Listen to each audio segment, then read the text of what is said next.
చంద్రబాబు నాయుడు గారు రిలీజ్ చేసిన మేనిఫెస్టో చూస్తే చాలా హాస్యాస్పదంగా ఉంది. ఎందుకంటే ప్రజలందరూ కూడా మీరు గమనించండి, ఆయన ఏ ఒక్క స్టేజ్లో రిలీజ్ చేశాడు మేనిఫెస్టో వెనకాల కూడా మోడీ గారి ఫోటో లేకుండా ఈ కూటమి అనేది మేనిఫెస్టో రిలీజ్ చేసింది. అంటే వీళ్ళ కూటమిలో బీజేపీ, టీడీపీ, జనసేన వీళ్ళిద్దరూ కూడా కూటమిగా కలిసి ఉన్నారు.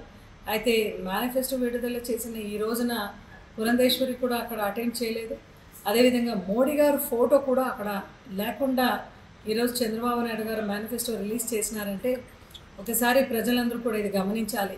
అంటే మోదీ గారు కూడా ఆయన మద్దతు పలకలేదు. చంద్రబాబు నాయుడు గారు ఏదైతే సంక్షేమ పథకాలు ఏదైతే మేనిఫెస్టో రిలీజ్ చేసినారో దానికి మోడీ మద్దతు లేదు, సపోర్ట్ లేదు అని తేల్చేసినారు.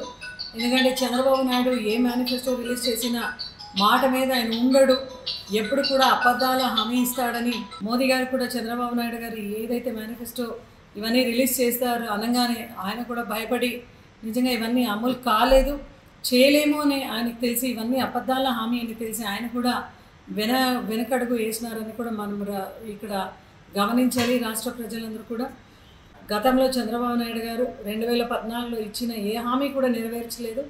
ఈరోజు ఆయన పేజీలుగా మేనిఫెస్టో రిలీజ్ చేశాడు. ఇవన్నీ కూడా అమలు చేసేకి ఆయన వల్ల కాదు.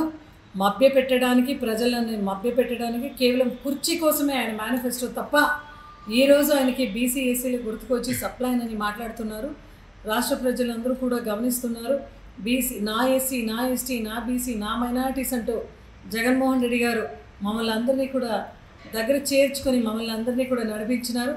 ఇంకొకసారి రాష్ట్ర ప్రజలందరూ కూడా గమనించండి, ఏ మేనిఫెస్టో అయితే చంద్రబాబు నాయుడు గారు ఈరోజు రిలీజ్ చేశారో మోడీ గారు ఫోటో లేకుండా రిలీజ్ చేశారు. కేవలం స్టేజ్ మీద చంద్రబాబు నాయుడు గారు అలాగే పవన్ కళ్యాణ్ గారు మాత్రమే కూర్చొని మేనిఫెస్టో రిలీజ్ చేసినారు.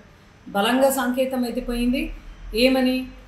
మోడీ గారు ఖచ్చితంగా దీనికి మద్దతుగా లేదు, ఈ మేనిఫెస్టోకు అదేవిధంగా సపోర్ట్గా లేరు అని తేల్చి చెప్పిన ఒక విషయం అయితే మనము అల్టిమేట్ జారీ చేసినట్లు మోదీ గారు మనకు అర్థమవుతూ ఉంది. గతంలో కూడా చంద్రబాబు నాయుడు గారు 2014లో ఏ మేనిఫెస్టో అయితే ఆయన రిలీజ్ చేశాడో దాన్ని వెబ్సైట్ నుంచి కూడా తొలగించినాడు. 600 హామీ ఇచ్చినాడు. దాంట్లో ఏ ఒక్క హామీని కూడా నెరవేర్చిన పాపానికి కూడా పోలేదు.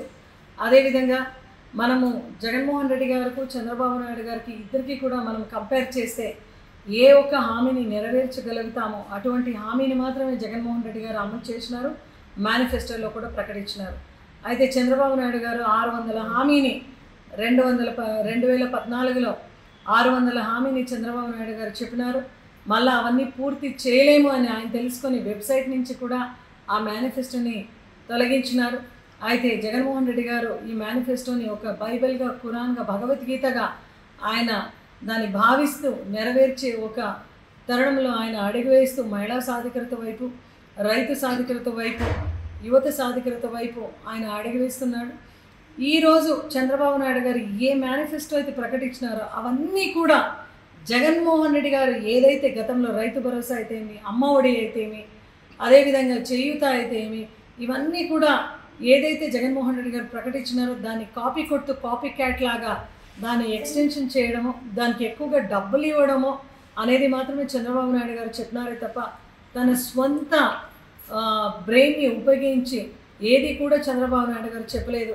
అయితే రాష్ట్ర ప్రజలందరూ కూడా గమనించండి, ఈరోజు జగన్మోహన్ రెడ్డి గారు ఏ మేనిఫెస్టో అయితే 2024లో చెప్పినారో అవన్నీ కూడా తన మానస పుత్రిక. అంటే ప్రజలకు సంక్షేమ వైపు, అభివృద్ధి వైపు నడిపించాలని, ఈరోజు నడిపించాలని జగన్మోహన్ రెడ్డి గారు ఇటువంటి మేనిఫెస్టోని అమలు చేసినారు. ప్రజలందరూ కూడా గమనిస్తూ చంద్రబాబు నాయుడు గారు ఏదైతే మేనిఫెస్టో ఈరోజు రిలీజ్ చేస్తున్నారో దాన్ని చీగొడుతూ రాబోయే రోజుల్లో May 13th ఈ ప్రజలందరూ కూడా జగనన్న వైపు ఫ్యాన్ గుర్తుకు ఓటేసి మళ్ళీ జగన్ గారిని భారీ మెజారిటీతో సీఎంగా కూర్చోపెడతారన్న అఖండమైన విశ్వాసం మనలో ఉంది. ఇది జరుగుతుంది కూడా.